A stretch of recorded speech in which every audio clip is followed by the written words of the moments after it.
მე ვარ ამაყი, რომ დღეს ხვდები იმ ღირსეულ ადამიანებს, რომლებიც ყოველდღიურად იცავენ ჩვენი თანამექალაქეების უსაფრთხოებას. Საპატრულო პოლიციას ერთ-ერთი უმნიშვნელოვანესი ფუნქცია აკისრია და მადლობა მინდა გითხრათ იმისთვის, რომ პირნათად ასრულებთ თქვენს მოვალეობას. თავარი განსხვავება ზოგადსა და ახალ საპატრულო პოლიციას შორის არის ის, რომ თქვენ აღარასოდეს მოგიწევთ პოლიტიკური დავალებების შესრულება. პოლიციის დეპოლიტიზაცია სწორედ ამას გულისხმობს. თვითონ ჩვენთაგანის მიზანია პოლიცია ემსახუროს არა ხელისუფლებას, არა კონკრეტულ პარტიას, ან ადამიანების ჯგუფს, არამედ ხალხს. ცნობილი ნათქვამია, რომ დამნაშავეს არ აქვს ეროვნება. შესაბამისად, მას არ აქვს პარტიული, თანამდებობრივი, რელიგიური და რასობრივი კუთვნილება. რა თქმა უნდა, ყველა დამნაშავე უნდა დაისაჯოს კანონისა და სამართლიანობის სრული დაცვით. ამავდროულად არც ერთი ადამიანი არ უნდა დაისაჯოს უდანაშაულოდ. ჩვენ ანალოგიური მიდგომა გვაქვს სამართალდარღვევების მიმართაც. ნებისმიერ შემთხვევაში იმოქმედეთ კანონის შესაბამისად. განურჩევლად სამართალდარღვევის პოლიტიკური კუთვნილებისა თუ თანამდებობრივი მდგომარეობისა.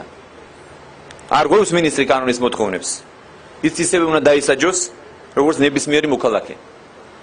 საპატრულო პოლიციის რეფორმა, რომ წარმატებული პროექტი იყო, ამათ ჩვენ ყოველთვის საჯაროდ ვაცხადებდით. ჩვენი მიზანია იმ ნაკლოვანებების აღმოფხვრა, რაც დღემდე არსებობდა და უკეთესისკენ წინსვლა. ეს შეეხება როგორც დეპოლიტიზაციის პროცესს, ასევე მატერიალურ-ტექნიკური ბაზის გაუმჯობესებას, თითოეული პოლიციელის სოციალური და სამუშაო პირობების გაუმჯობესებას. ჩვენი მოქალაქეების უსაფრთხოების უკეთ დაცვას და დანაშაულის პრევენციას. ეს სრულები უკვე დაიწყო, მეგობრებო.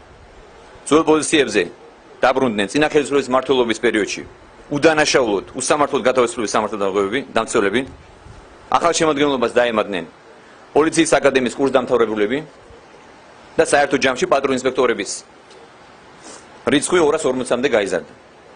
ჯამში დღეიდან დედაქალაქს 75-ის ნაცვლად 111 საპატრულო ეკიპაჟი მომესახურება. თქვენ პატრულებას მოახდენთ არა მხოლოდ ცენტრალურ მაგისტრალებზე, არამედ თბილისის ყველა უბანსა და ქუჩაზე. ცხადია ესრულებების სამოქალაქო საზოგადოების უსაფრთხოების და დანაშაულის პრევენციის მეტ გარანტიას იძლევა. ჩვენ ამ მიმართულებით რეფორმების გაგრძელებას გეგმავთ და სულ მალე საპატრულო ეკიპაჟების რიცხვი რეგიონებშიც გაიზრდება.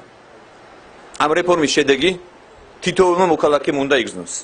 ჩვენ უნდა შევქმნათ სამართლიანი სტრუქტურა, რომელიც იქნება სამაგალითო და საამაყო თითოეული მოქალაქისთვის, ჩვენთვის. ჩვენ შევქმნით ეს სტრუქტურას, რომელთაც ვიამაყებთ მეც, თქვენს და საზოგადოებას. და მე მაქვს პრეტენზია, რომ ქართული პოლიცია გახდეს მართლაც სამაგალითო და საამაყო.